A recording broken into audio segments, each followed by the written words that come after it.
जय भगत सिंह सभी भाइयों को। तो मैं आपका अपना प्यारा सा हिमांशु गोस्वामी, तो आप सभी भाइयों से एक प्रश्न पूछता हूं, आप सभी युवा भाइयों बहनों का भविष्य किसके हाथ में है? मैंने क्या कहा? आप सभी युवा भाइयों बहनों का भविष्य किसके हाथ में है? आपका जवाब आएगा कि हमारा भविष्य तो हमारे ही हाथों में होता है, हमारी जितनी मेहनत करेंगे उतनी हमें सफलता मिलेगी, ये आपका जवाब होगा। पर गलत एकदम। आप सबका भविष्य राजनेताओं के हाथों में है। क्या कहा मैंने? आप सबका भविष्य राजनेताओं के हाथों में है, और उसी नेता के हाथ में जो एक एक करके आपकी लेता, मतलब सुख चैन नींद और आपके भविष्य की सारी अच्छी ऊर्जा को ले लेता, उसे नेता कहते हैं। एक बात सोचिए, आपने पूरी मेहनत से पढ़ाई करी, आपने शिक्षक ने पूरी मेहनत से पढ़ाया, सारी चीजें करी, और नेता ने नेतागिरी कर करके पेपर लीक करा दिया। नेता ने क्या करा? वैकेंसी ही रद्द कर। आप एक बात जानते हैं, चुनाव आने वाला है, चुनाव को देख करके नेता आपके मन को प्रलोभन देंगे, नई नई वैकेंसी निकालेंगे, सारी चीजें करेंगे, और पूरे स्टूडेंट। एक बात सोचिए, हमारे भविष्य का फैसला कौन करते हैं? अनपढ़ लोग। मैंने क्या कहा?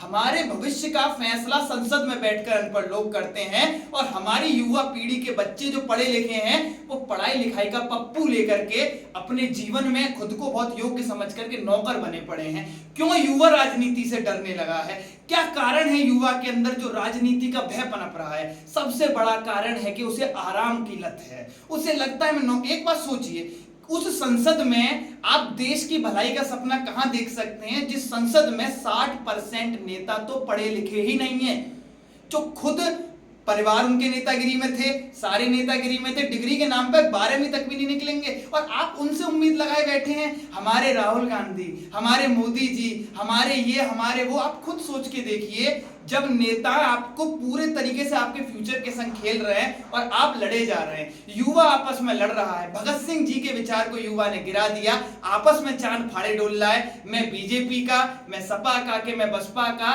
और मैं कांग्रेस का। वो क्यों? एक बात सोच करके देखिए, जहां शिक्षा का प्रश्न नहीं उठता, जहां रोजगार का प्रश्न जो संसद में नहीं उठता, संसद में यह उठता है कि समोसे का साइज क्या होना चाहिए। नाचने गाने वाले सभी लोग संसद, अब सोचिए, जो रिमोट से चोली उठा देता है आदमी, वो संसद में अगर बैठा हुआ है, तो आप क्या उम्मीद करते हैं कि वो देश की संसद आपके भविष्य को तय करेगी? आप क्या उम्मीद करते हैं वहां से?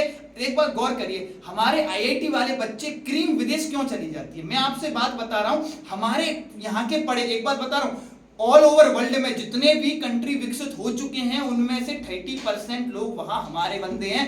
वो क्यों चले जाते हैं विदेश में? वो जानते हैं जहां रिमोट से लहंगा उठा दिया जाएगा, ऐसे गानों पर नाचने करने वाला जनता के ऊपर बैठ करके एक सांसद बन के राज करेगा, जिस देश में आप सोचिए, एक क्या कहते हैं, आलू डाल के सोने वाली बात तो बहुत पुरानी हो गई है, पर इतनी बेवकूफ बने की बातें करी जाएंगी। आप वहां ये उम्मीद करते हैं उन लोगों से कि वो आपके भविष्य को तय करेंगे?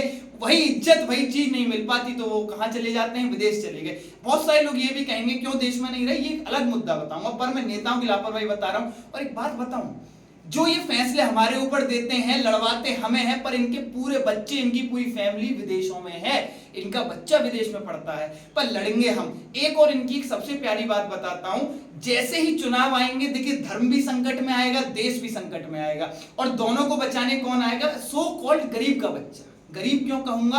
वो व्यक्ति नेताओं के चक्कर में पागल है, उनके बच्चे आएंगे और लड़ेंगे और चांद फाड़ेंगे। कोई धर्म को बचाएगा, कोई सिख बनेगा, कोई ईसाई बनेगा, कोई मुस्लिम बनेगा, कोई हिंदू बनेगा, लड़ मरा के बराबर चुनाव की रोटी सिक गई, और बचे कुचे जातिवाद में जाएंगे, एससी ओबीसी में बट जाएंगे। रीजन सबसे बड़ा यही है, मुद्दा रियल नहीं उठाया जाता, रोजगार के बारे में बात नहीं करी जाती। क्यों? वो टेक्नोलॉजी हम अपने देश में नहीं ला पा रहे। क्यों? युवा, एक बात सोचिए, हमने ये देख लिया युवा नहीं पढ़ रहा, उस पर नौकरी नहीं है, तो क्यों नहीं है? मेरी बात समझिए, 100 में से 10 पे नहीं है, समझ में आती, 10 लापरवाह थे। 100 में 90 पे नहीं है, तो 90 के लापरवाह थे? नहीं नहीं नहीं, क्योंकि हमारे जो, देखिए, हमारे भविष्य का फैसला उस व्यक्ति, हमने लीडर किसे चुना जिससे खुद इतना होश नहीं है कि देश में क्या लाना है क्या नहीं लाना। कुछ संसद में बैठ के वीडियो देख रहे हैं, कुछ क्या ही अपने मौज मस्ती कर रहे हैं। जो बेटी बचाओ बेटी पढ़ाओ के लिए निकले, वो प्रोस्टिट्यूशन का बहुत बड़ा धंधा करते हुए पकड़े जा रहे हैं। समझिए, जिन नेताओं का ये कहना है कि हम क्या करें, स्त्रियों को सुरक्षा दो, उन्हीं के बहुत सारे रैकेट पकड़े जा रहे हैं। तो आप ये बात सोचिए, किस तरीके से हम आगे चल पाएंगे भाइयों बहनों? नहीं चल पाएंगे। अगर युवा को आगे आना चाहिए, राजनीति ऑप्शन नहीं, राजनीति करियर है, अपॉर्चुनिटी है, क्योंकि आपको कंट्री को आगे लेके जाना है। आज एक युवा पहल कर रहा है, मान लो मैंने हिम्मत करके पहल करी तो आप भी लगिए और आगे बढ़ते चले जाइए। जिस दिन संसद में युवा पढ़ा लिखा आदमी बैठेगा, जिस दिन संसद का नेतृत्व IITian करेगा, जिस दिन संसद का नेतृत्व करता खुद एक इस लेवल का पढ़ा हुआ बंदा होगा, वो कीमत समझेगा पढ़ाई की, वो देश में लाएगा चीजों को, वो फैसले लेगा। बरगलाने वाले लोग जब यहाँ पे होंगे तो उम्मीद छोड़ दीजिएगा, आपके भविष्य का फैसला अच्छा होगा। और यही कारण है कि हम आजाद होने के बाद भी बहुत बड़े लेवल पे गुलाम हैं। शिक्षा के नाम पे कुछ नहीं है, कोई चीजें नहीं है, रील्सबाजी हो रही है, चारों तरफ से रील्स बनेंगी पर रियल मुद्दे पे बात नहीं होगी। और ये सच्चाई है, किसी कीमत पर नहीं हो सकती बात। तो आप चुनिए, फिर लड़िए नेताओं के चक्कर में चुनाव, फिर से अपने बाहुबली नेता को चुनाव में आने दीजिए, वो अपना विकास कर लेगा, कोई दिक्कत नहीं। आप युवा हैं, आप तो युवा हैं, आप तो नौकरी पेशा में ध्यान दीजिए, बट राजनीति कोई ऑप्शन नहीं, करियर है युवा के लिए आगे बढ़ना। करियर क्या है? देश की सत्ता बचाने का, देश में बदलाव लाने का, इस करियर को आपको चुनना पड़ेगा। क्योंकि भगत सिंह जी एक बात कह के गए थे कि मैं तो चला जाऊंगा, अगर मेरे विचारों को पढ़ लेगा फिर एक भगत सिंह पैदा होगा, लाख भगत सिंह पैदा होंगे। भगत सिंह जी गए नहीं है, विचारों के माध्यम जिंदा है।